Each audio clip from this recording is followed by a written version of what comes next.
So it's over to you, Ajit, to introduce your panel and to take it forward for the next one now. Thank you so much. To participate and moderate the panel, I think it's quite important. Just before introducing the panel, the objective here is a unique partnership that has come through with the government as well as the private sector, and supported by Ceylon Chamber of Commerce and the Biodiversity Sri Lanka. And I think we are hearing about this, and it's so important. This development is taking place, and we heard the case studies of how people have put in their efforts, starting even with bootstrapping themselves, like what Hassan indicated, because this is an issue that we must resolve, and the solution has to come from ourselves, through us, each of us putting our effort in and understanding finally the benefits of achieving this end goal. So we hear now, we hear from the recent IPCC report that they've indicated that as a code red for humanity. So in this next 10 years, it's going to be so critical. With respect to the plastics, which is the subject here today, we hear that oceans are in about 2045, to come around that period, oceans are going to have more plastics than fish. And this is not just a statement with a lot of adjectives, but it's also calculation. It's a quantified statement that they have come up with. We hear statements like Asia has been buried with plastics.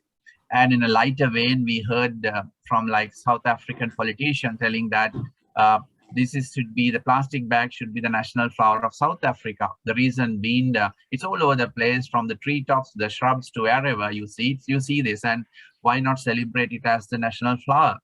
So we see that we need to take steps, and we need to participate and come together to resolve this issue.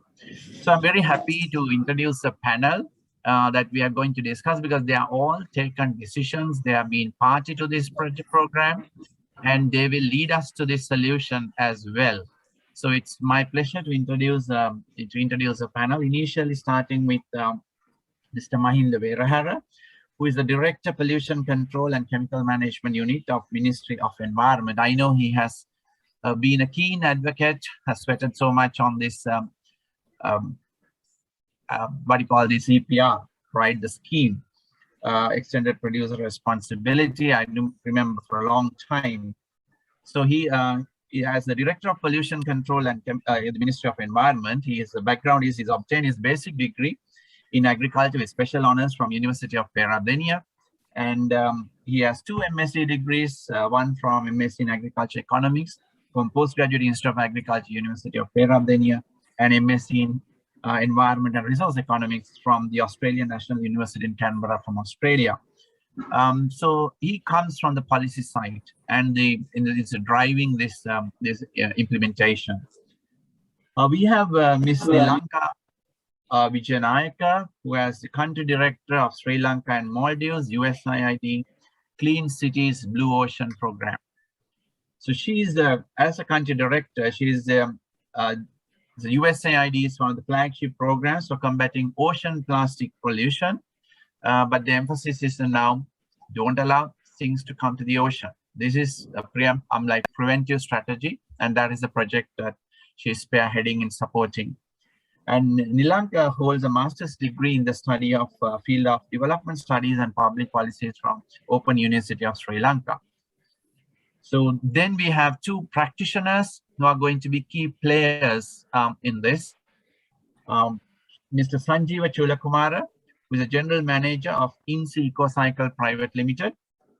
And he's an Executive Committee member of INSEE EcoCycle, and is a Chartered Environmentalist in Sri Lanka, and holds a Bachelor's Science degree in the field of Biological and Biomedical Sciences from University of Peradeniya.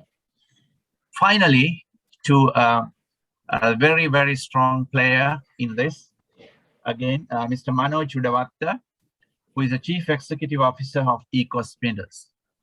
And Manoj, as a CEO, is the leading plastic recycler processor in the country, and he holds a master's degree in the study field of Business Administration and Management from University of Wolverhampton, UK. So we have this very active very committed four people, and we are to discuss how to save our oceans from plastics. But we will be looking at the whole issue of the recycling solutions for EPR, and then looking at current capacity and gaps, and we will have some searching targeted questions. However, initially, we will start with the panelists giving their why they are here and what they hope to bring into the table into this whole process. Because we heard in the introduction, we heard how serious the issue is and how we need to act. So first, I will turn to Mr. Mahinda Verahara to the opening remarks to start this panel discussion. Over to you, Mahinda. Good morning for you all, and thank you, Professor Ajit, for the introduction. And I think let me start my presentation with some data, because data gives a very good picture of the issue. In global level, as you know, like in 2015, the amount of plastic material waste generated is 6,300 million metric tons. And we have to, if we split that amount among the recycling, incineration, and amount dumped into environment, recycling rate is average, recycling rate is 9. I think we have gone through the presentation of Roshan, and he indicated the figures from the latest document published by Ministry National Plastic Waste Action Plan, which indicate that out of 938.42 metric tons generated per day, and 68% of that amount is added to environment, and only 32% is collected, and of that 32 comprise of only 4.1%. That means half of the global average rate of recycling. So we are far behind than the global average of recycling. And then let me to, we know the issue now, we have to solve the issue. So when we try to solve the issue, I think we try to solve the issue in 3 avenues. One is famous awareness and the legal, and then try to apply market-based instrument. We all agreed that all these 3 avenues go together, so we can't separate each of them. But there was a change in this using the instrument. In 2012, I think we were able to get some attention for market-based instrument instead of awareness and legal. I think that doesn't mean that awareness and legal instruments are not that important. We need them. But the plastic management, we learn from the global experience. We have to use the famous 3 words like extended producer responsibility. So in extended producer responsibility, let me to clarify some issues, because most of the time the extended producer responsibility in Sri Lanka is defined as a role of private sector and the government. But I think we have given lesser attention for the consumers that we have to rectify. So we have been trying to get the involvement of companies in achieving our recycling and collection targets, but we have not focused on customers, where we have to pay our attention when we proceed with this EPR aspect. So actually the extended producer responsibility, we have to work with private sector and collectively. That means we have to work through a public-private partnership. I think Chamber of Commerce and Biodiversity Secretariat, and they both institutes are playing major role in this aspect. So from government side, we have already introduced the waste management policy, and we in 2019, which has changed, because in the earlier policy that cover only the municipal solid waste. So, but in this aspect, we were able to cover all aspect of waste. And the second key achievement is National Plastic Waste Management Action Plan.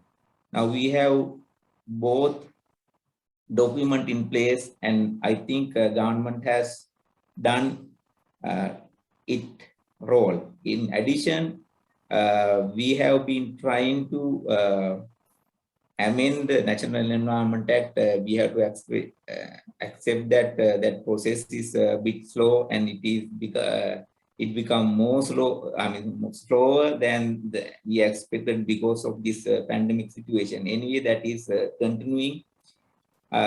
So, in short, the government has made some attempt to make the infrastructure required, and I think USAID and a couple of other agencies are assisting Sri Lanka to develop the EPR roadmap, and Chamber of Commerce and Biodiversity Secretariat, they both are leading in this one. So I think we will be able to achieve the target of extended producer responsibility. But let me to stress the point that I have told you, in developing this map, roadmap, please focus your attention on changing the behavior of customers or the users. That is because they are the main responsible group for this behavior. So we have to somehow address, and somehow we have to join with them in application of this EPR, which I think at the moment our attention is not sufficient for that one. With that word, let me to conclude. I think we will be able to achieve the target. We urge from private sector and the Chamber of Commerce and Biodiversity Secretariat to join with government to achieve the target we have planned. Thank you very much. Thank you, Mr. Merahara. Okay, that sounds very positive. The partnerships are getting established, the roadmaps in place, the policies have been articulated, and seems to be well set. We'll move on from to Sanjeeva next. You represent the private sector, and tell us why you are here and the role you expect to play. Yeah. Hello, I'm audible, right, sir? Yes, Sanjeeva. Yeah, okay. Good morning to you all. Thank you again to Biodiversity Sri Lanka to bring us here to discuss sort of contribution factors from our side. We've been in this sector for last almost 2 decades. Before starting that, just me also like add some few points, like waste generation is an increasing problem in the global as well as in Sri Lanka. And also what I really personally believe is it's going to be worsened if you are not going to address this in proper way. And also, I'm very much happy to see that futuristic environmental laws are being taken up and going to be practiced in this beautiful island to tackle this one. And also, I would like to say that the waste issue in Sri Lanka is still a sort of unsolved issue. Maybe this is how I see. And also, I think some of the speakers very rightly said that the waste management hierarchy is going to be the base for every one of us, where we are really thinking of this linear model to convert into circular model, where waste is going to be sort of resources, right? However, the commonalities that we are playing in this part of the Asia Pacific region, previously we were a global player. Despite legislation, we can see the enforcement is going to be critical factor. I'm sure that now the Sri Lankan government is very keen on enforcement. I'm sure that this is definitely going to be a success factor. In Sri Lanka, I can see many waste management solutions are coming into play, which is really good. I think we need to act as a one group to tackle this one. Okay, so why I am here, like we have been doing our services for this country for last 18 years. So actually our expertise is on industrial waste. We have eliminated almost like 1.2 million tons of hazardous waste from this beautiful island, as well as we went into municipal solid waste in 2013, way back, to give the solutions for municipal solid waste, because we saw it's a real issue in the country. So we have evolved. I'm not going to discuss much on what we have done, but EPR on plastics, now we have taken as a strategy to support the country. Okay, so we have our co-processing business, where it's dedicated for industrial waste, and also now we are mostly on this recycling space. When it comes to recycling space, it's quite different. Like collecting recycles is having so many issues, like it's basically the cost, etc. So how I really see this sector is there should be the legal enforcement, and we need to act as a group of people, and the main successful factor is the cost. So at the moment, maybe we can discuss later. At the moment, we are acting as a sort of producers' responsibility organization for few multinational, and we are going to expand this one, especially tackling the plastic waste problem, as well as 100+ local councils to on the same platform. And we are trying to bring most digitalized options as well, because now we are talking nowadays in Industry 4.0 level. So actually what we are really trying to link is circular economy, the industrial 4.0 aspect, to bring cost optimized solutions, total waste solutions to tackle this problem. So we have experience and we have already established process. So we are focusing total service solution. So that's we are going to play. That's we are going to support for this segment, sir.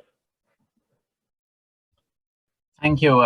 It's nice to hear that industry appreciate the new regulations or the policies coming through, that they are more suited to the future. I mean, that's what we need, and appreciation given that, and that you're going to be a player in that, and this conversion of this circular economy concept from the linear, that what we have been used to.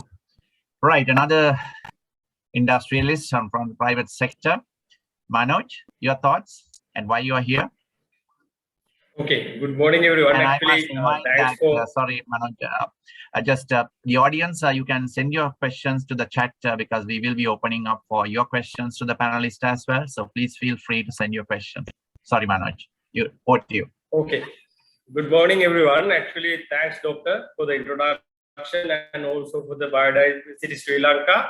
So actually, I will take this opportunity, right, to tell everyone and how we can convert waste to money, right? So Ecos Minerals, actually, we started in 2009, right, as a monofilament manufacturer. At that time, actually, when we were only recycling 30 to 40 metric tons, right? Actually, within 10 years, now we are in the position to recycle 200 metric tons of PET waste, right? So it is, in terms of bottles, actually, it is something around 6 million bottles per month, right? So when we talk about country's recycling rate, at the moment, actually, Ecos Minerals, we recycle 15% of post-consumer PET waste of the country. So as a company, actually, in 2022, we want to expand the business and we want to double our recycling capacities. So as a team, as a country, and if we can meet that milestone actually, so we could recycle 30%, something around 30% of countries' plastic waste. I mean the PET waste. So it's a very good opportunity for everyone, right? It's a challenge for everyone, right? So if I discuss about our products, right? So we make brooms and brushes out of all the recycled plastics like PET and also HDP and PP waste. And also we make the yarns for the apparel industry.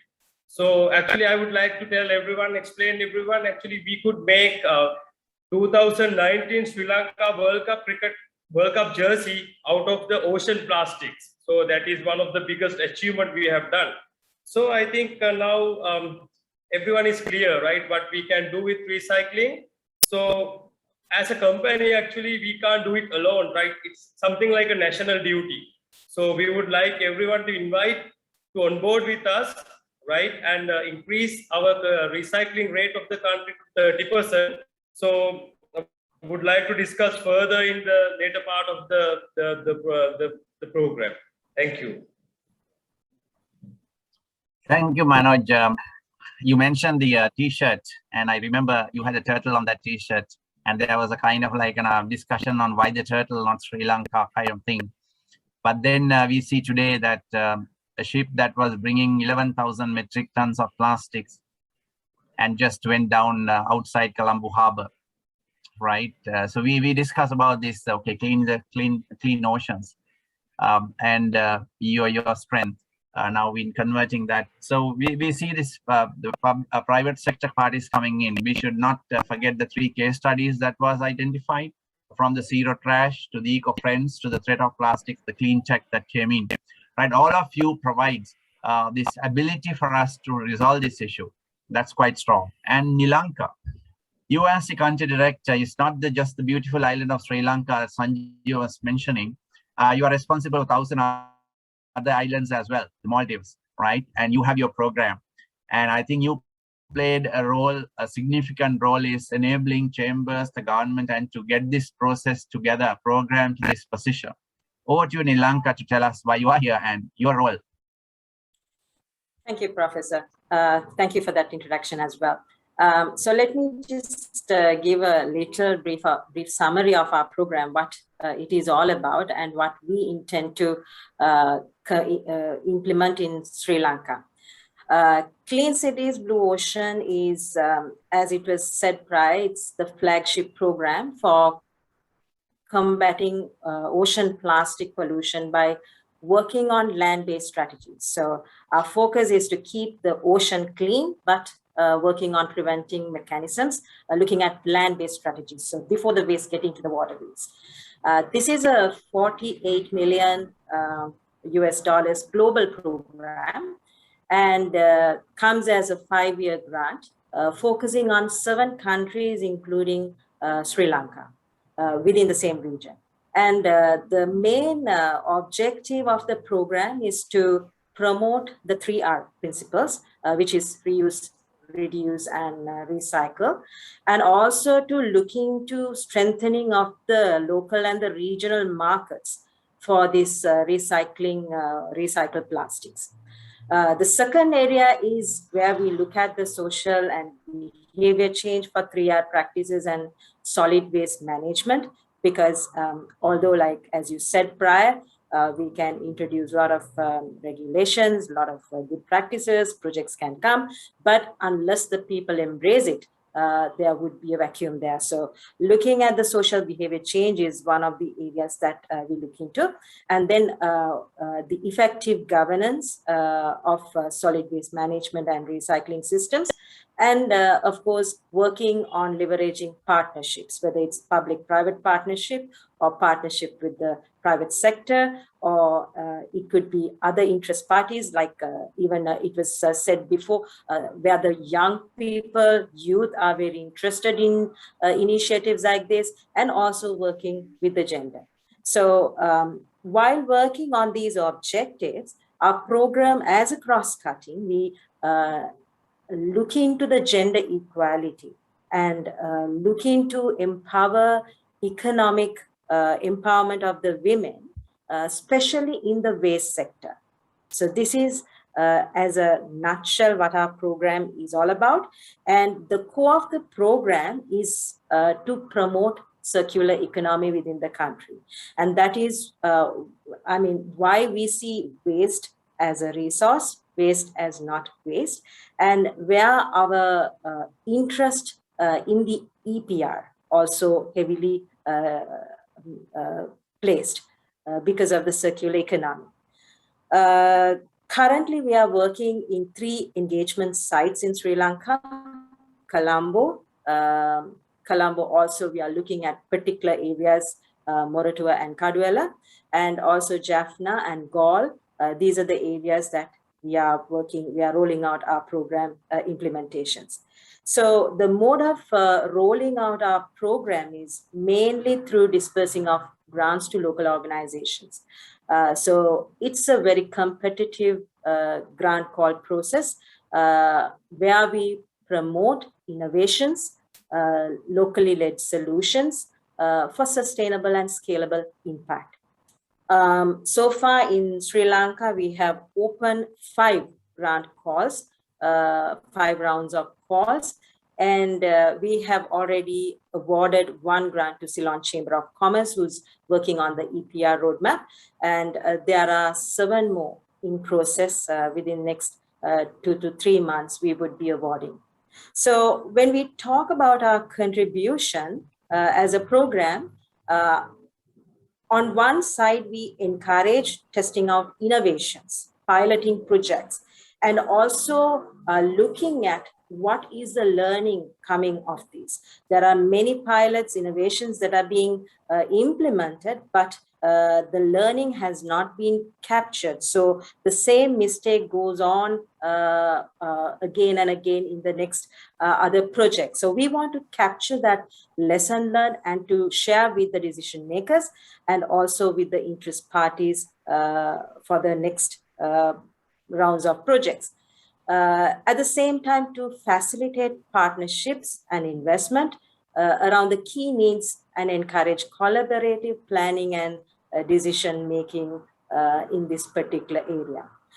At the same time, we also provide global and local technical assistance to strengthen the implementation systems to address the gaps. As I mentioned, that Clean Cities Blue Ocean is a global program. So we have access to many other countries, their best practices, the systems, and also partnerships. So we capitalize on those areas, and also our global technical experts are ready to provide the technical assistance which is required. Advocating for lasting change among people is taken highly by Clean Cities Blue Ocean, and also conducting on-site research to disseminate the information. So this is very briefly what Clean Cities Blue Ocean is about. We believe that we can contribute and support the government efforts, especially in realizing national action plans. I'm sorry. In realizing the national action plans to bring effective and sustainable practical solutions to overcome plastic pollution in the country. Thank you. Thank you, Nilanka. Now, it's very clear that you initially started, your initial support was towards getting the roadmap. The EPR roadmap came as a result of the support and building the partnership from Chamber of Commerce and the government, Ministry of Environment. Right, thereafter, you are also looking at working downstream with the active players themselves, those generators and so on. Okay, that is where you are opening up for the others to coming in. We can go down in more detail in the next round. So let me come back to and the audience again. A reminder, please send the questions. We'll be happy to answer, and I put some of the questions that are coming up to the panelists. They may be able to answer on behalf of the others too. Let's see how it pans out. Mr. Vera Mahinda, that is this issue now about the decision making. Here we have, I'm pretty sure there are more members from the industry in the audience here from the private sector. And they always have this question. I see this situation of sometimes opening up the newspaper. You hear, okay, 6 items are to be banned. We have a list of 15 items. Okay, we are now taking the decision of banning only this much now. Right, so that's one end. We open up and suddenly you wake up to find, okay, my item that maybe I have been producing has been banned. And that's sometimes I get to hear it for the first time if you're not been communicating. So we have these policies. Now you have a EPR roadmap. You have a plastic pollution management roadmap. You have an overall national waste management. Now, do we have how are the businesses to mitigate their business risk? You see, on one hand, you take the decision. We know we have a problem, but there have been industry working for some time and they do their investment and they respond to the society's needs. And the plastic is a very, very versatile material, right? So how do you bridge this? How do you see the decision makers and the policy when you're in that seat? How do you address this aspect of communication and also ensuring that the industry is not getting to like too quickly into a problem by sometimes ad hoc decision making? Okay, I agree with you. Like there are some instances like there are some ad hoc decisions, but at the same time, somehow the industries were able to solve all these things. Because say, like for an example, when we were trying to ban some product, selected product in our second SUP, single-use plastic list, and we had like several rounds of discussion with industries. There was a criticism from the industry that we didn't have enough discussions with them. And once we submit the proposal to cabinet, what has happened, and even just before submitting the proposal, there was a lengthy discussion with the industries. In the beginning, at the beginning, we were criticized that we didn't give, we didn't have enough discussions, but at the end, we had a discussion with all industrial, industrial people, like with the honorable three ministers, like Ministry of Trade and Ministry of Industries and Ministry of Environment. And on the other hand, further, like when we submit to cabinet, again now the cabinet directed to us to have a committee and then report to cabinet on this selected product. In short, what I said is that yes, there are some criticism for the government that we don't open the discussion for the industries, but at the same time, this shows that somehow the industries were able to convince the top level decision makers of the government that we have to come to an what we call a consensus agreement among these. These are happening like okay, from the government side, we want to we propose some product to be banned, but I totally agree. Theoretically, it should happen through a series of discussions. Maybe some criticism from industries that we didn't allow them to for the give their inputs, but finally what has happened, they were able to give their input. So the real situation is like that. What we have to correct or change our attitude, not only from the government side, but also from the industry side, we all have to get together and make a decision. And in that event, I think we didn't have a what you call the organized plan. What I mean, the national action plan. So now we have a national action plan on plastic waste management, and at the moment we are having only the English copies, but we are going to print the Sinhala and Tamil versions and distribute among the local authorities, as well as we are going to distribute among industries. That means like we have a base document. I think in future, if somebody is going to like say, if the government is trying to ban some ad hoc, industries have a logical and argument and show that this is these are like there is a roadmap. We have to go along with the roadmap. I think through the negotiation and then discussion, that will only proceed to the required target, not the ad hoc. I totally agree with not the ad hoc decision. As I said, when the government make ad hoc decisions, somehow industries were able to rectify that situation. And also in some cases, I know that there are some bad examples, experiences that I had. Sometimes industries promise to do something and they do different thing. I don't want to tell, I mean, I don't want to criticize the industries. If I'm working for the industry, that should be the way. But in short, we have to continue the discussion and then work according to a plan to achieve the desired objective in plastic waste management. Thank you. Thank you. When you say that, I remember one of the famous acts in the environment, I suppose, in all times, the Clean Air Act of USA, where it's now been credited with saving millions of lives. But when it came in some directions, the technology was not even there. Though the goal was clear, the technologies were not there. And both public and private got together, even to the extent of identifying the technology and coming at, because they realized the value of the end goal. And I suppose we are facing such a situation with respect to the plastics and the pollution and the oceans becoming pressed with this waste and smothering life, all that.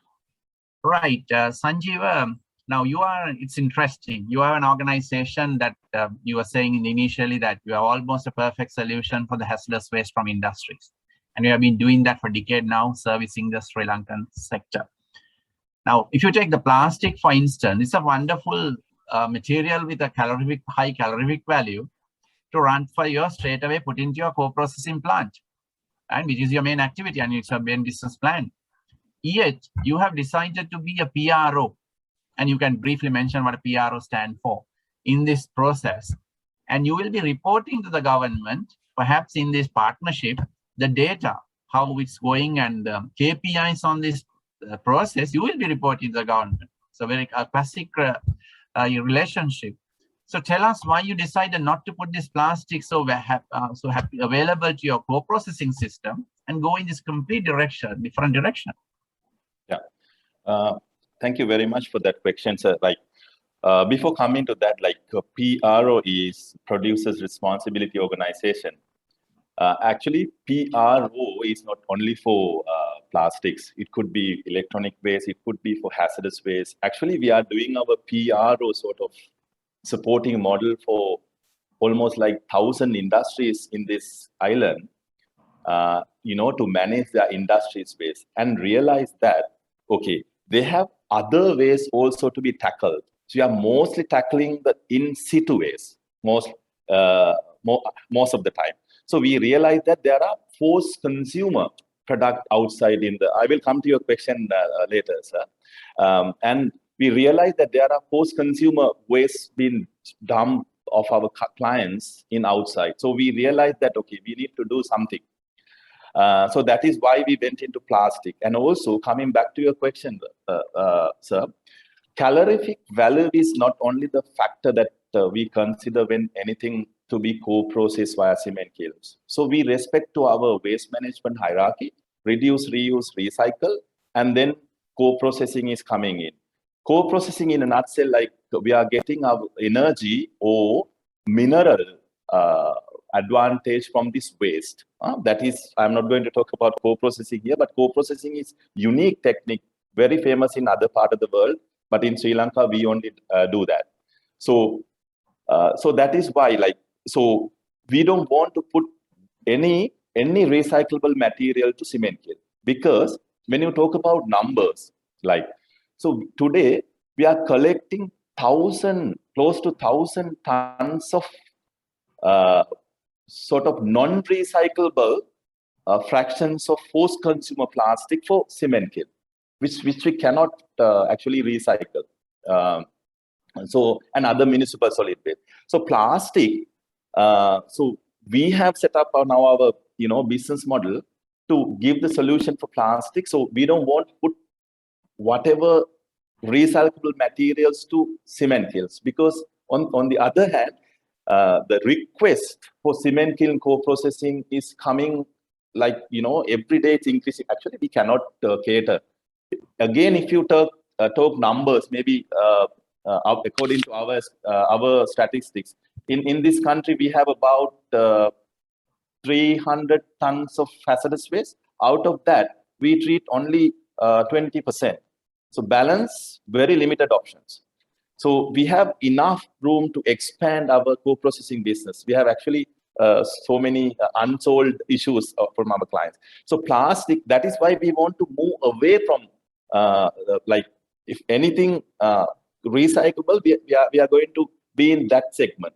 And also for plastic, and we also found the recyclability is getting decreased, when you recycle. So that we came up another solution, another technical solution. We invested on pyrolysis in this year.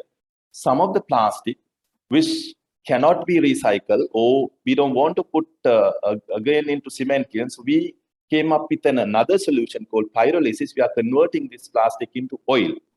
So likewise, so ultimately, so what we want to bring is that the total service solution. So we call it IWMS, Integrated Waste Management Solutions for our client, where our main focus is to respect the waste management hierarchy.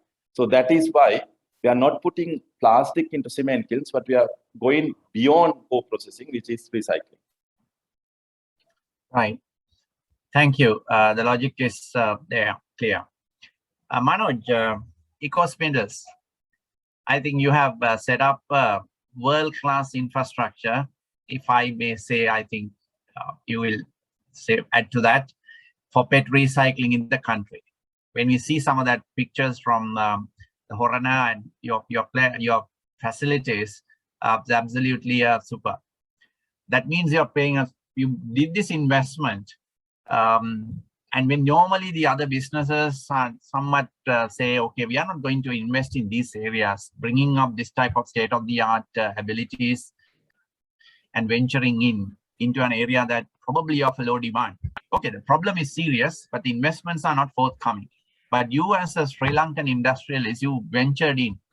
So can you tell, because this is important for the others, because we must have this investment coming through to make a success of this enterprise, this process. Otherwise, we won't be realizing. Otherwise, policies will be there. Connectivities may happen, but you need technology and you need this investment. Can you tell us a bit about what made you go into this area and be such a success? Manoj. Okay. Actually, it was a risk for us to invest in 2009 because we were very new to the recycling industry, right? Actually, now we believe on the know-how, our recycling experience, and that is one of the reasons actually why we are investing. We are doing bigger investment in the recent time, right? And also as a team, as a unit, actually we believe on the technology. So because actually we are using the world best European technologies for the monofilament extrusions and also for the yarn spinning, right? So, and also another thing, actually the Sri Lankan apparel industry is very good, right? So at the moment, actually Sri Lanka as a country, we import more than 800 metric tons of virgin yarns a month, right? So actually our focus, our aim is to actually at least to cover 40% of the virgin import yarns, and replace all the virgin imports by the recycle the yarns actually, right? So that is one of the main reason why we are investing actually, why we are investing in this area. And also actually we believe on our the concepts like the concepts, and also we believe on the circular economy. So as a unit, actually, now actually recent years, actually we have done a lot of things, and earlier we didn't have a very good collection infrastructure in the country. Now, with the support of government organizations and with the support of actually the private organizations and all the communities, now actually we have a very good setup to collect the material. So we believe on our concepts and we believe on our, the experience, and that is the main reason actually we are investing in this segment. Okay. Thank you. You have some questions coming in your way from the chat line, but we will take up after Nilanka's. Now, Nilanka, you can be quite happy that what you started with, the funding, and emerged, there's a roadmap has emerged. But you can see that when we discussed that, it seems to be quite possible to go beyond the roadmap, or rather achieve the end goals.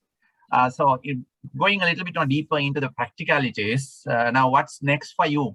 What's next for you in this Clean Cities Blue Ocean program? But because you want to prevent plastics to come in, right? Not from the ocean. So how do you now plan to get engaged at the downstream on the ground level? Any thoughts in that? Yes. So first of all, must say that we are so happy when the launching of the National Action Plan on plastic waste management was done, because it means that the country has now a solid action plan to which we also can contribute towards realizing. So USAID's Clean Cities Blue Ocean is fully committed to supporting the national government for the successful implementation of these action plans, and also identify potential business risks and also to help in mitigating them, right? So when we talk about waste, we all know that this waste issue is, it's waste management is a bigger problem that one sector cannot address alone, whether it's government or any other. So as you said, the EPR and also our collaborative approaches, we believe is a good avenue or a method approach to promote circular economy. Even in the collaborations, we pay emphasis on the private sector engagements and also public-private partnership. These are considered as some of the pivotal approaches to address the waste management. So through our private sector engagement strategy, we would be identifying key plastic waste challenges in the country, and also what the private sector is struggling right now with, and also to work on potential solutions through collaborative processes. So just let me emphasize a bit on some of the approaches that we would be taking in the next couple of years through some of our local implementation of the grants. Now, as we said, the EPR roadmap is a model where they use the PPP model. That's a classic example that we can talk about when we emphasize on the collaboration, right? Because this project would bring, we believe it would bring a lasting solution to the PET and the HIPS packaging, where the collection and recycling would be enhanced. Now, in the EPR, usually we talk about shifting of the responsibility to hold the manufacturers and the brand owners as their duty. But this particular PPP model would ensure a collaborative solution is sorted, and therefore a balanced view and action plan can come out of it. So few other areas that through especially our grants, what we are working on is where drafting of the legal framework and regulations, especially focusing on handling non-hazardous hospital waste, which can be tabled to the decision makers. And these would be some of the researches that we would be conducting. And also in areas like in Jaffna, where we would be testing and piloting incentivized-based waste collection system. So I think it was Hasanka who was talking about the vending machine, or it was Roshan, I guess, who was talking about the vending machine. Through this particular system, we want to see like how the people would be responding towards that, whether this would be investment that the country should look into, what would be the outcome, whether there is return on investment in this. These are some of the pilots that we are doing, and also we are encouraging PPP model for the MRF that would be established or pilot tested. Then at the core of one of the areas that we are working is, one of our grantees would be working is like to sit with about 10 main private sector organizations, probably who are called main polluters, right? And look into what are the priority problems and opening global calls to for technical solutions, and getting the private sector on board to test these innovations and see whether they would be providing sustainable solutions for our plastic problem.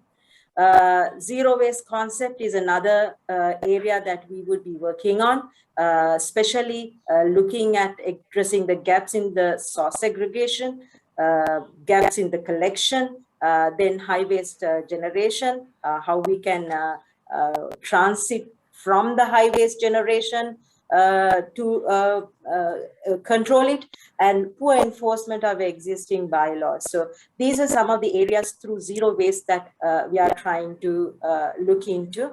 And finally, also giving a lot of emphasis on the informal sector, who play a significant role in the solid waste management, whether it's waste collection or sorting. So they divert waste away from the landfills and contribute to the community's local economies. So they are also, we should be grateful because the public health and safety and the environments are there because of them. So looking at these areas, what are some of the barriers, the areas that these people are working with? How can we promote more and more informal sector to come into play? And again, looking at especially the women in this waste sector. So collaboration, PPP, I would say, remains as one of the core approaches when we implement to address the plastic pollution.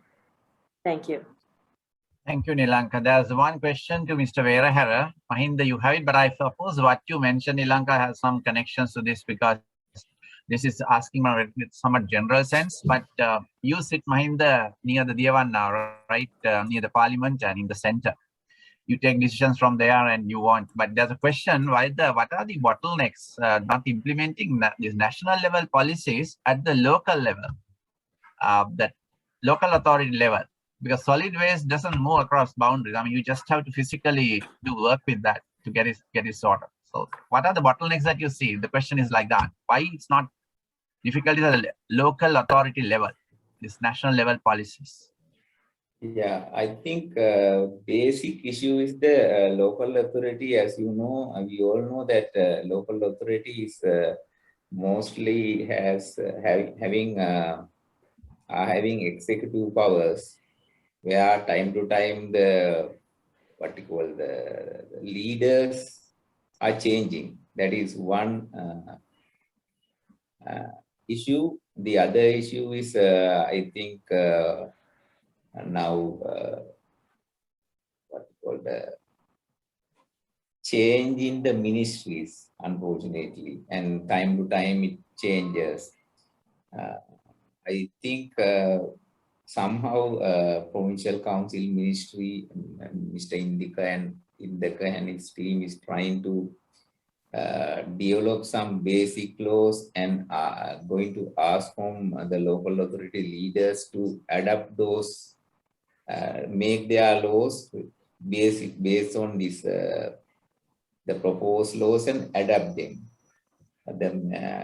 as we have seen, like at local authority level, the successfulness of a program depend on the leader. When the leader changes, most of the programs fail.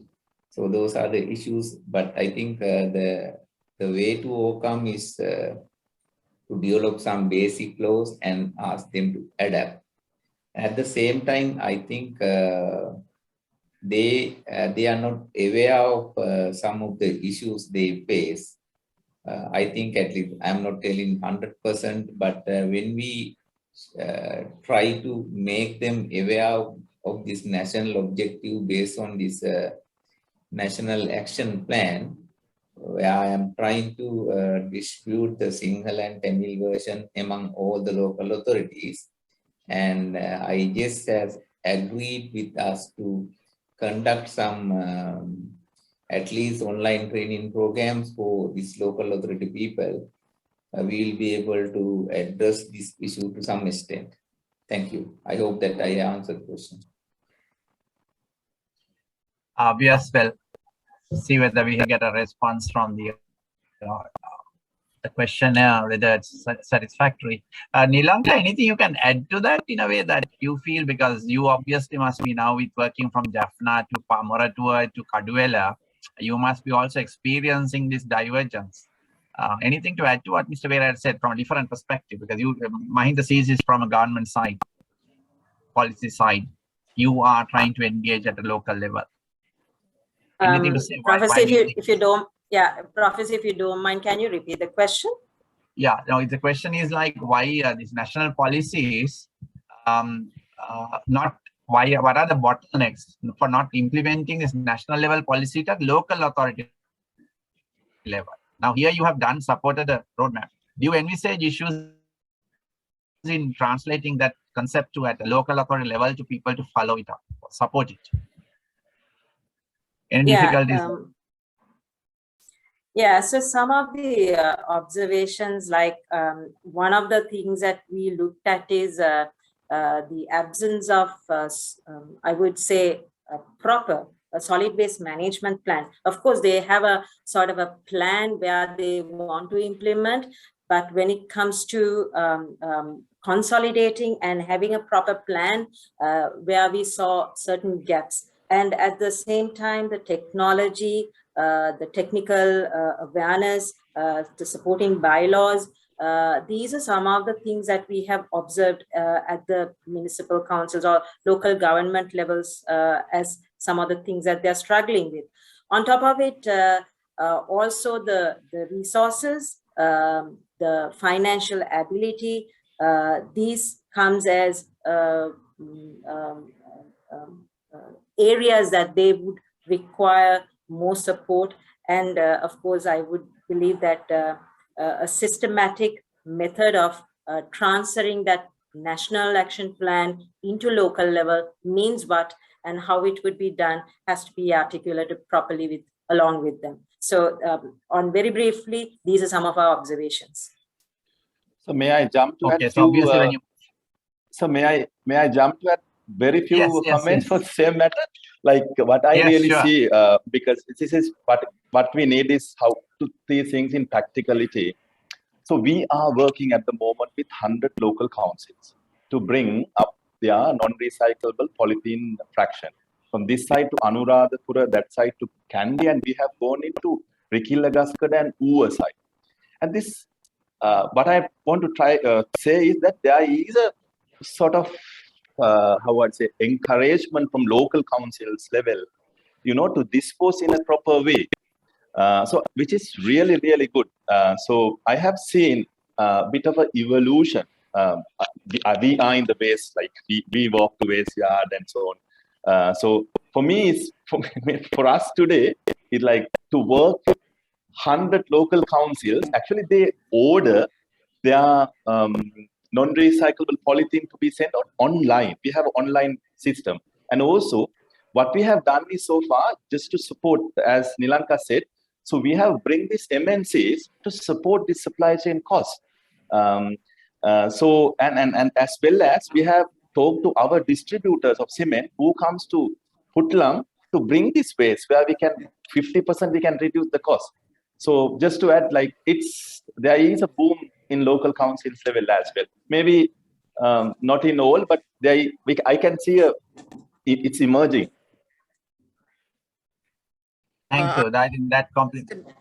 Ajay, just a minute. Maybe you can also bring in up case study presenters if you need any sort of clarification. They also work closely with local authorities. Okay, thank you, Shirani. Is it okay to go beyond 12 a bit? Yes, yes, of course. 12, okay, right, thank you. Right, so we'll have questions. Right, thank you. I think Sanju, you said about 100. So we have about 300 plus local LAs. So I actually got practical. And I hope Nilanka, there may be some supporting this, documenting these best practices. I feel now in Sri Lanka, a lot of things are happening, a lot of positive things, but it's not getting communicated properly because our media is not really looking at success stories. They don't give time to success stories. Can I interrupt with? Yes. Yeah, I just want to ask from Mr. Sanjeev whether you are willing to join with us to multiply that. Definitely, yes. Definitely, yes. If you need any help, I will be able to coordinate with the relevant people. Like just be in touch with me, and then I will be able to help you. Sure. Thanks. Thank you. Thank you. Yes. Right. I think yesterday to today, two partnerships developed as a result of this planning for this event, as well as now itself.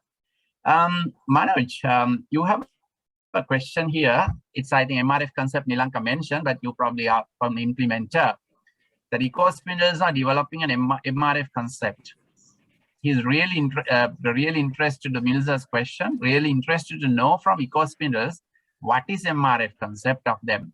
That is, what is MRF concept and what are available sites that are available now and what is their future plan for MRF. And I suppose that can be complemented by Nilanka too because they will be going on the ground level. Actually, Manoj? Yeah.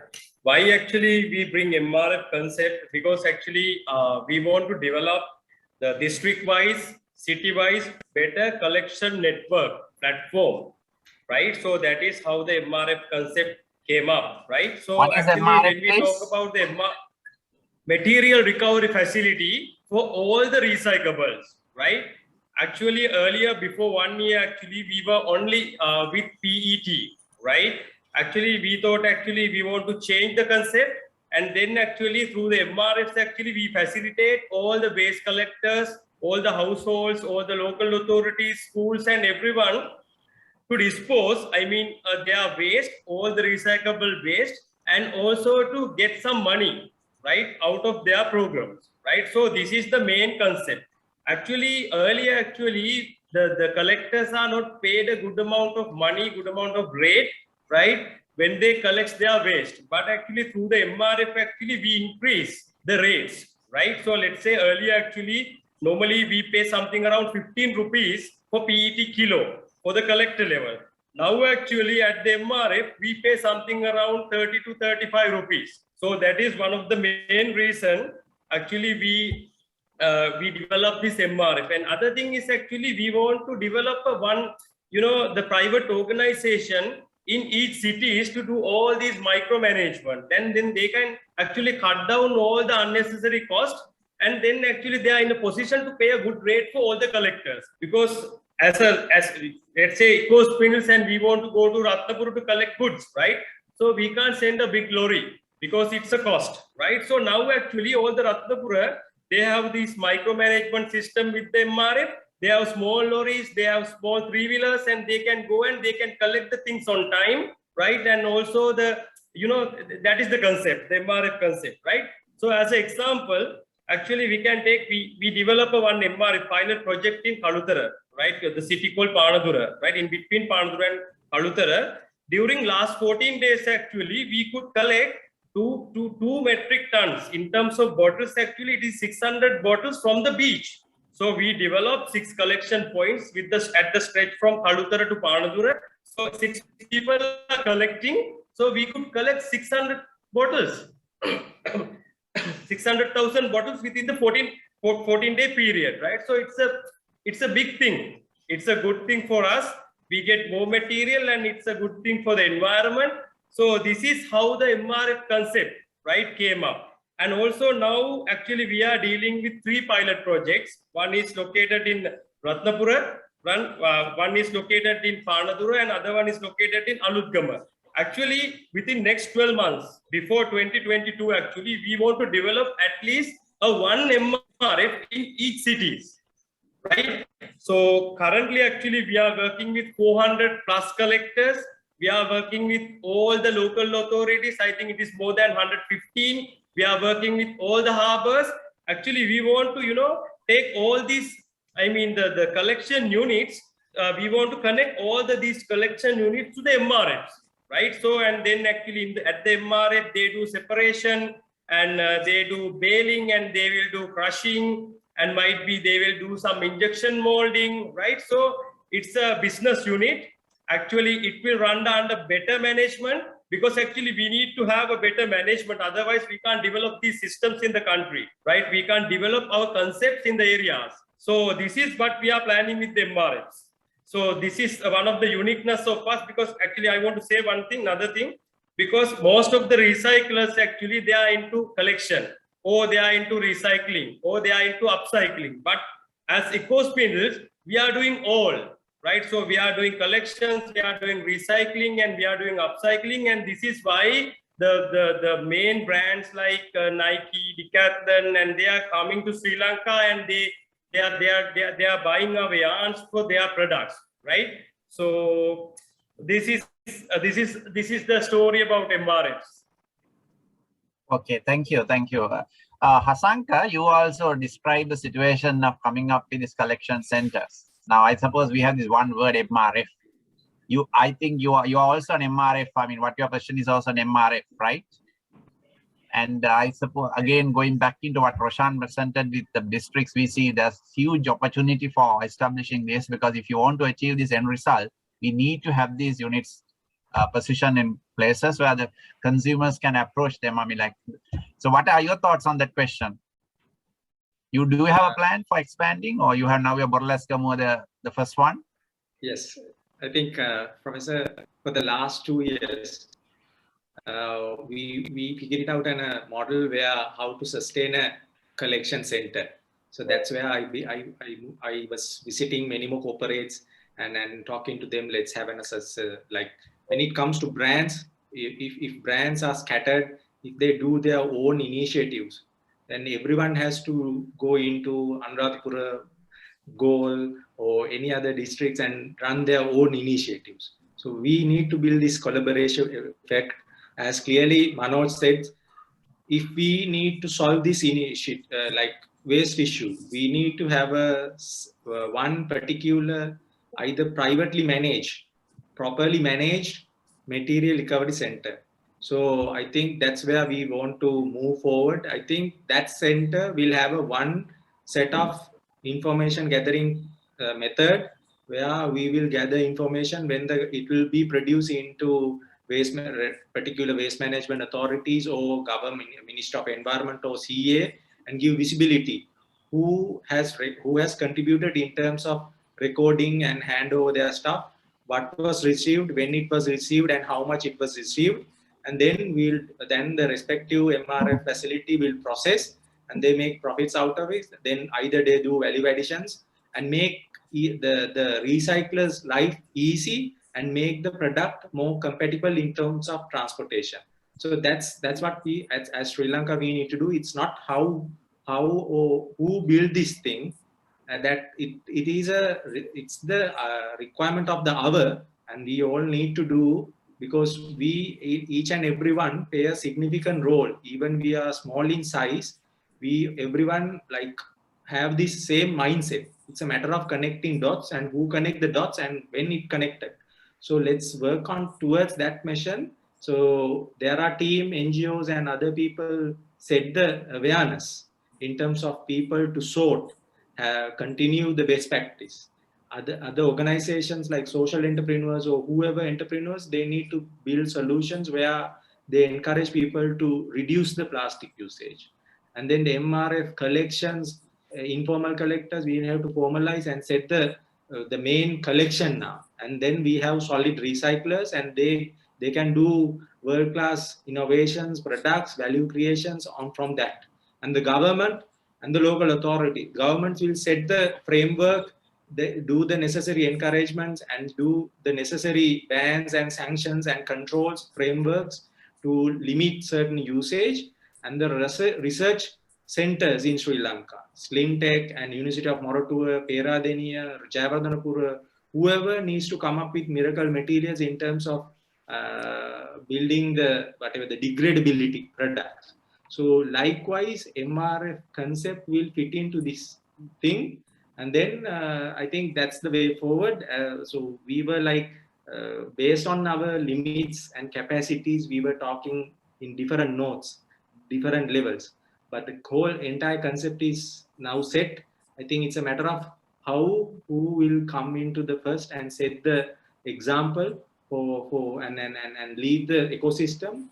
If things goes really well, I'm sure, as Manoj said, next 12 months will be very vital for waste management sector in Sri Lanka, where government try to put, and as clearly said, Mr. Vihara said that the government tried to establish a framework, and the Chamber of Commerce, the private organization, the recyclers, even the collectors get together and try to do something really good. I think it's a matter of implementation. Thank you. Yeah, every time seems to be critical, right? Mark, you just described your platform, and there's a question how we can link consumer-based actions with EPR to reduce plastic pollution in Sri Lanka. Now we see these sort of platforms are now becoming somewhat available in the country. I mean, we see at Kaduvela running its own app. We see at Ambilipitia starting an app. We have seen it going to Haliagoda. I mean, like in few places are appearing. You had eco points in your app platform. Can you kind of link up to these roadmaps and part of the recording? I mean, your individual action being getting a different type of communication, because I suppose with this sort of platforms you can really you can push consumers to a different level of practice by changing, because rather than having a Me Too type platforms becoming proliferating across. Yeah. Is there a way of improving on this, answering this question too? Consumer-based actions. Yeah. Yes, Mr. Ajit. Now, how we work, when we develop the platform, what we looked at is it's open platform for anyone to be used. Not necessarily only us managing it. It can be developed in a way that everyone who's interested can actually take it up and it's a plug and play. It can be a municipal, it can be an organization, it can be a corporate entity. Whoever is in the space of waste management this platform can be used as a tool. The beauty here is, I think everyone here have the same objective ultimately, to do best to the environment, recover as much as we can. But the game changer here is how efficiently we can work. How efficiency can be brought in to the entire ecosystem. That will be the game changer. I think as a platform, what we want to encourage and what we want to bring out is that. And when we started off, we actually bootstrapped the whole business where we went out to the market, we kind of understood what was the customer expectation or the user expectation, what were the challenges, and to understand and give a holistic or rather complete solution without just a technology platform. For an example, we have gone to the level of even we have partnered up with Sustainable Future Group to give plastic credits. So the technology helps them to trace the plastics from the sources to the recycler. So that kind of opportunities or that kind of gates have been also opened up. So yes, I would say in different forms, there are different platforms have come out. I think the objective wise, everyone has the similar objectives or similar mindset. But when it comes to giving a solution, what we want to look at is giving A to Z or rather end-to-end solution where traceability is also captured, where the communication to the users, where we can do the education, and also ultimately it goes to the recyclers and then get it to the right hands. So yeah, as a platform, it pretty much. ප්‍රශ්න කීපයක් තියෙනවා. දැන් අපි දැනට තියෙන්නේ අර system මැනේජර්ගේ බංගලෝ එකෙන් පොඩි පොක්කක් දාලානේ. I think somebody. එතකොට දැන් ඒක ගලවලා තියෙනවා. Can this be muted? හරි. Okay, Mark. Yeah. Sorry. Yes. So yeah, as you clearly said, Mr. Ajit, now our expectation is to work with, work hand in hand with anyone who is in the same industry or in the same platforms. So we are pretty much open. We are pretty much geared to have that conversation with anyone who's interested to facilitate our services as well. Thank you. That's a question to Clean Tech. Pranama, I think that is you have a system to collect all types of waste from an organization, including waste, batteries, toners, etc. And at what cost? I suppose you as an organization, your parent company, if you look at the founding story, you started with a business model that is really applicable to the circular economy. I'm not sure whether you are fully aware of it. So this question, over to you. Yeah, thank you, Professor. So regarding the question, we provide total waste solutions for organizations. That means we at CleanTech we have a solid waste management division, and through that we can collect any solid waste, wet waste organizations generate, and the recyclable waste we can collect and take to our MRF facility in Sabuaskanda, where we segregate and value addition. Then through our hub of recycling partners, we distribute them. So the problem about batteries and toners, the batteries, the cost is according to the weight of the battery. We export the batteries, so it depends on the battery, what kind of battery and the specifications. The problem with toners is that the plastic part of toner can be recycled, but the dust of toner is the problem. We have a toner machine that can vacuum the dust off and recycle plastic parts. So total waste management solution is practical, and we can offer to any organization that needs total waste management needs. Okay, if you see the question on the chat, maybe you can answer on the cost and maybe the contact information for you. Right? Yeah, I will. And you can do that. You can do that yourself. Right. We get into the final round of questions. The panelists again. Mahinda, first, just a quick answer. I mean, this one we can be quick. We have now a waste to energy plant in Colombo, and as a result of this waste to energy plant, we have a issue of the plastics has moved away from recycling to combustion. So I see an issue of waste segregation has gone kind of like become negative, that we are not doing that, and we have gone backwards in waste management. But what's your thought in what should be the way? It's not about that example that I mentioned. What's your thought on what we should be really doing in implementing this waste management policy? Yeah, I think we have to work according to the accepted principle worldwide. We have made, as I have been telling, that we have made this National Action Plan on Plastic Waste Management based on the hierarchy of management. So we have to work accordingly. The least preferable option is incineration. We have to focus on 3R first. So we are working according to those principles.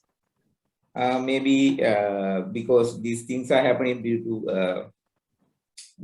the behavior in the market. I think if we can promote this EPR, most of these issues will be solved. Okay, Sanjeev, on the now you as an individual organization, you have really committed yourself. Now we need industry to participate. We need the other private institutions, I mean, not just industry, but also the institutions to participate. So can you just say give ideas on to what businesses should do more in allowing to make this plastic waste go circular? What we can do is, suggestions are like now what I really see is the enablers, which is the, platform is getting emerging, as well as now we can see like EcoSprinter like us and Clean Tech. There are so many recycling companies are there in the country. So there should be a, proper collaborative approach, and also this collaboration has to be measured. It's not somebody else go and grab somebody else one. No, we have the bigger cake to share. So what we really do is like to have a collaborative approach, immensely supported by the government side. I'm sure that that will be a key success factor in this case. And also, we must focus on this waste as a resources concept, the resources concept, and as well as now most of the companies now they have begun to thinking that they have a responsibility on post-consumer waste. So in that case, they are looking in-house to see more life cycle thinking to reduce their waste. So I think for my side, I'm just proposing like to see the progress on this, the collaboration approaches. That will be definitely help for this one. And you, with all your work, you will be reporting to the government. You will be reporting the progress of their PRO activity. Yes, I think that when it comes to PRO also, maybe when you really look at other part of the world, PRO has the set of guidelines to be act on. Maybe we can discuss the PRO's responsibility as well. So somebody, I think Manoj spoke about like MRF concept, like you can be the PRO for electronic industries, you can be the PRO for personal care industries, you can be the PRO for FMCG companies, because what everyone is talking about the cost. So so basically the PRO need to have sort of guideline as well. Like there should be a, healthy competition among PRO as well. Maybe all PROs, I think every one of us private act as a PROs, not only for plastic, others. So I think we need to have a set of discipline among us, to promote this PRO concept. Right. That means you'll be reaching out to the businesses, and you can have a role. You have a role to play. Yes. Manoj, now you mentioned PET recycling in Sri Lanka. EcoSprinters comes to your mind, right? And it's just not within the Sri Lankan boundaries or outside as well. Now, but yet PET is just one type of plastics. There are so many other plastics. If you take the plastic number 7, it's a lot of engineering plastics. Now, finding a solution, or rather giving a solution to just one, fine, you have done it. But yeah, it's a wet completion. Do you have plans to expand your portfolio so that you become a more solution provider to the rest of the plastic groups as well? Yeah, actually, we started with PET, right? Now, actually, slowly, actually, we have, increased the recycling, the systems with HDP and polypropylene, because our brushes and the brush bags, they can be made out of the HDPE and the PP, polypropylene. And also now we are working with LDPE, low density polyethylene, and also we can see the people like Modern Pack, actually, they are also interested in polystyrene. And also I heard actually there is a mechanism to recycle the pens, right? So which is also, I think, polystyrene. So from our side, actually, we are expanding in 3 areas. So PET, HDPE, polypropylene, and LDPE. Also, we can recycle polystyrene, but in future, because at the moment we don't have a washing facility for polystyrene. But in future, and if there is a demand is here. But if the collection mechanism is good, and if we can collect the polystyrene as well through our MRFs, definitely, and we can look into all these areas. all the recyclable plastics, and also we can support because we are working with well-known brands in the international level, international market. So we can connect, the recyclers with them, and then they can also do the business with those parties. Thank you. Before I come to the last question to Nilanka, I just have a question from the audience here. Like UCCBO's Clean Cities Blue Ocean, can't donors like UCCBO help young entrepreneurs like Chasmika to expand business in Sri Lanka? So maybe you can, no need to be specific, but you can answer your just briefly on that program that you're having, opening it up, maybe a bit of data to that.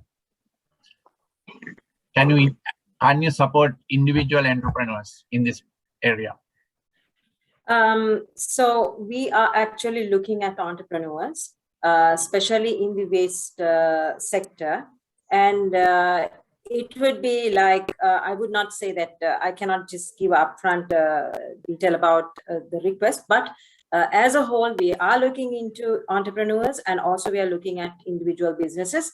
So it would be, we are happy to talk and get to know and to see what sort of impact that organization is going to make, and then therefore whether any possibilities for us to work with them or to bring other partnerships to support them. Okay, that's from the chair. I must ask this question from you. That is, you have this word, the blue cities, blue oceans, and the blue economy is still not really well understood or factored in Sri Lanka. There's also lots of misinformation. Sri Lanka has been identified to be the 5th largest ocean polluter from plastics in the world, which we know is wrong, right? Which we know is wrong, but unfortunately we keep hearing about it. So hopefully, when you are looking at this policy and then promotion, and I suppose we have to address these errors and wrong perceptions, yet we must correct on the fronts that we are doing wrong, and we are doing wrong in this plastic pollution front for sure.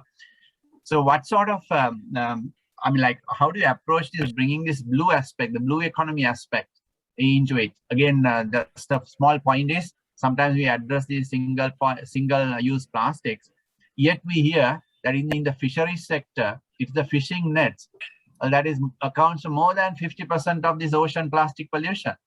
Nothing to do with this consumer stuff flowing from the land to the ocean.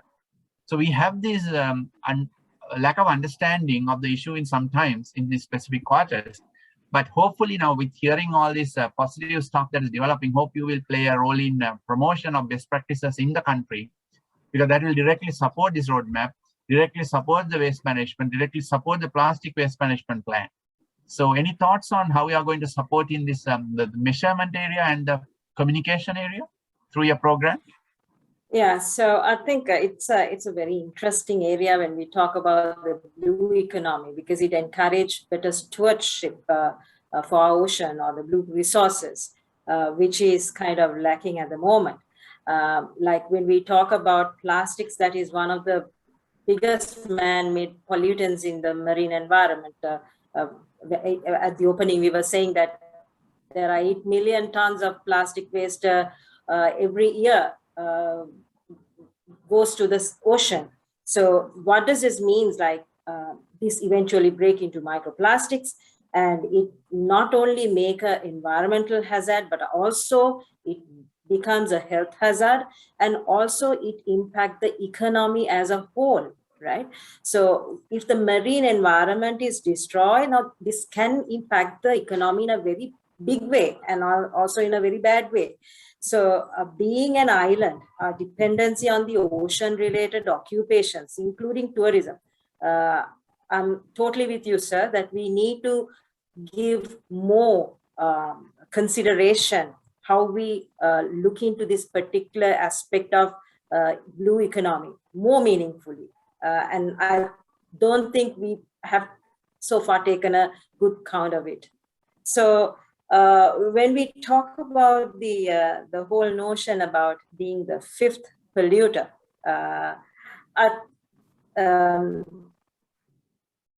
the information is wrong.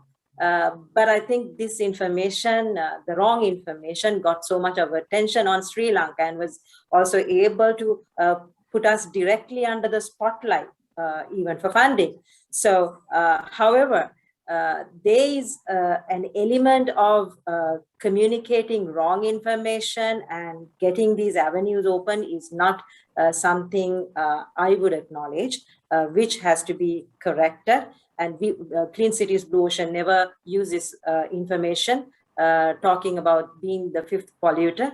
But also, on the other hand, it opened, I would say, a lot of opportunities for Sri Lanka to get highlighted and to work in this particular area of solid waste management. For me, like when we look at it, is whether it's irrelevant of whether we are the 5th polluter or the 25th. I mean, we have a grave problem, and that is the plastic leak to the sea. So it is saying that by 2050, there would be more plastics in the sea than fish. So what does that mean to the blue economy, right? So all plastics, whatever they are, consumer plastics, fishing nets, we need to look at the problem as a whole and look for sustainable solutions because it has the power to impact our economy. So one of the approaches, now I think we have spoken a lot in this aspect from the beginning, looking at the 3 Rs, looking at the EPR, looking at circular economies. A lot of has been said, but also I think this is one of the areas that where we need to also to take a stock on social behavior change. I saw one question also related to that, where they were asking about what is the consumer responsibility in that. So yeah, when you talk about EPR, you talk about the manufacturers and also brand owners, the government, but what about the consumers? Do we have a responsibility? Where is our commitment? Why aren't we feeling this? There is a element that we need to address in this. One of the areas that I felt is that the behavior change is not prompt because we are kind of not aware of what really this plastic is doing to the earth or to the sea or to the country or how it impacts the environment, our economy, our health. So we need to pay good proper attention on that communication, not just related to correcting the information about we being the 5th, but understanding the grave issue at hand and what is your and my responsibility and how do we together come and address this entire thing. So even from the donor's perspective, when we look at the sustainable solutions, like we talk about promoting circular economy, like, I mean, from the morning when we were listening to the sessions today, that there are recyclers, there are many recyclers are awaiting, right? There are a lot of infrastructure coming up, systems are coming up, but yet only 20%, about 20% of the plastics are being recovered. So this means we also have a responsibility to address this. Consumers, the responsible consumption, and also looking at our commitment in reducing using all these things. I think the communication also matters a lot. So let's, I mean, from our side, like when we talk about the blue economy, the communication and also looking at the behavior change, targeting, understanding the awareness of why we ask the people to segregate. You know, sometimes we provide systems, but the segregation has been seen as a duty by the people. So it's from their side, the commitment is not as much as if we don't segregate, this is what is going to happen to the country and to me, to my family, to the generation to come. So when it comes to the Clean Cities Blue Ocean, like as we said, we pilot a lot of innovations, we research And we try to derive that learning and do the learnings, and also to make this available for the decision makers as well as for those who are interested in using them. The decision, I think it was very well articulated by, if I'm not mistaken, Hasanka. He was talking about how the policy framework should come together, how the systems, this has to be looked as a whole and work together in areas that for us to work, if you have to bring that blue economy aspect out. So CCBO, we give our due attention to measuring the performance, especially at the outcome level, the efficiencies and the quality. And we have a very rigorous monitoring and evaluation of what the projects are being implemented and how they are contributing towards reducing the plastics in the country. Thank you, sir. Thank you, Nilanka. I think sorry, Ajit, to intervene, but I think we are running over time, so we need to close the panel. Okay, I was just going to give the guest just a quick question, but okay, then in the absence of, but yet, can I take just 2 minutes or 3 minutes? Mark, Hasanka, and Pranama, can you give very, very quickly one wish you have for the journey you have from